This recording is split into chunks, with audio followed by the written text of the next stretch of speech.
Hi everybody, this is Pat Roy at Leakwar Baptist Church, and I want to tell you about Moses today. Uh, you know, probably everybody knows the story where the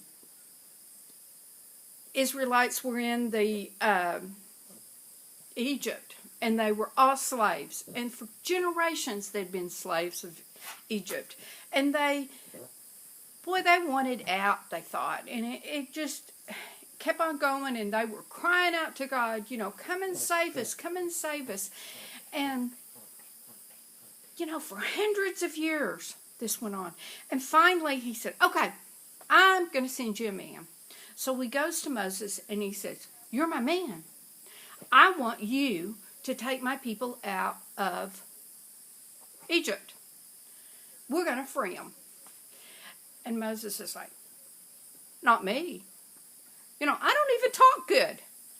I can't tell these people what to do. They won't listen to me. God says, I've got it under control. So the Pharaoh, which is the king of Egypt, Moses went to him and said, you need to let my people go. And Pharaoh's like, they're my slaves. They're the ones that do all the work, so we don't have to. So no. They're not going anywhere. So Moses goes back to God. Didn't work. And so God said, I got it. So he sent him back. He said, I'm going to send plagues to the Egyptians. As long as my people are slaves, they're going to have plagues. And so he starts sending plagues. And Pharaoh's still going, nope, ain't going anywhere. Nope, they're mine. Sends more plagues. Nope. Sores, biting flies, locust that eats all their food. Some really bad stuff here. Nope. Not going to do it. So finally God gets mad and he said, okay, this is my last plague. And so he sends the angel of death to kill all the firstborn sons that aren't protected with the Passover blood. And so that got Pharaoh's attention. And he said, get out of here, get out of here. I don't ever want to see you again. Get out of here. So they all loaded up. And we're talking about thousands of people. They loaded up, they ran, they got out of Egypt. So they're going along.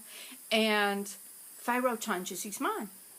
And he's like, wait a minute. I'm losing all my slaves. No. So he sends these soldiers after them. And so they're on their horseback running after these people. And these people are running. And they come to the river. And they're like, Moses, God brought you and God brought us out here to die. We're going to be slaughtered. And it's all your fault. And so Moses goes to God and says, what do I do? What do I do? And he tells them, he said, hold up your staff. He holds his staff up. They all go across the river on dry ground. Wow. What an amazing miracle. Okay, they're all saved. And then they get tired. My feet hurt. My back hurt. I'm hungry. I didn't sign up for this. And so Moses goes to God again. And he sends them manna from heaven. They don't even have to work for their food. It just drops out of the sky and they eat it. And it nourishes everything they need. And wow.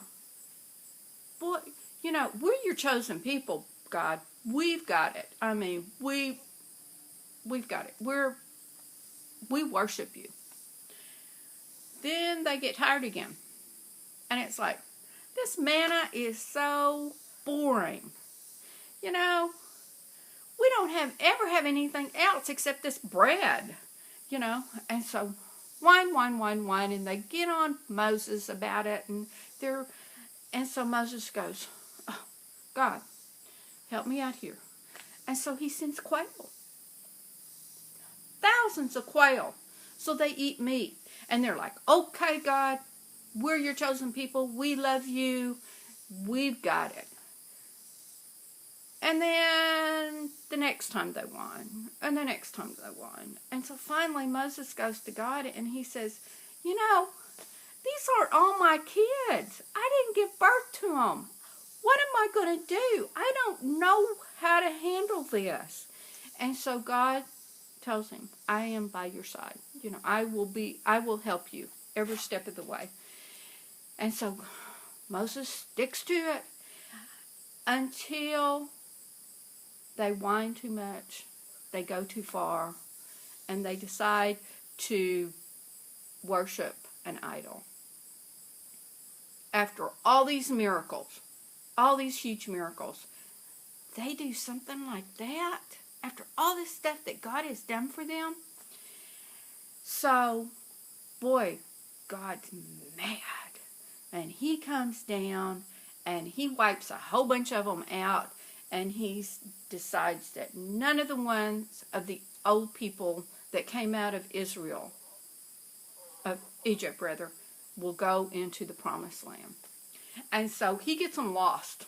And they wander around and wander around and wander around until all of them die out, and it's just the younger generation. And Moses, poor guy, he tried his best, but he got mad one time and he did something that God told him not to do. And so God told him he couldn't go into the promised land either.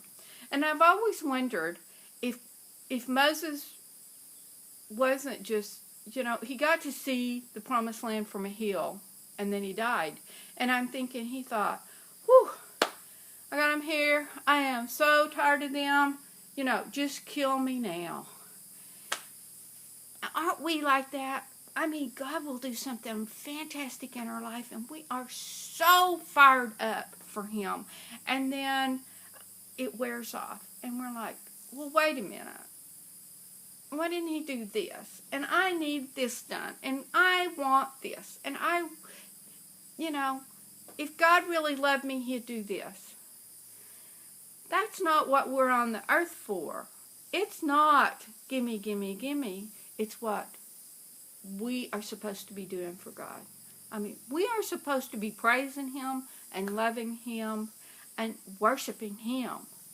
And then he gives us what we need. Let's think about that. I'll see you next time. Love you. God bless.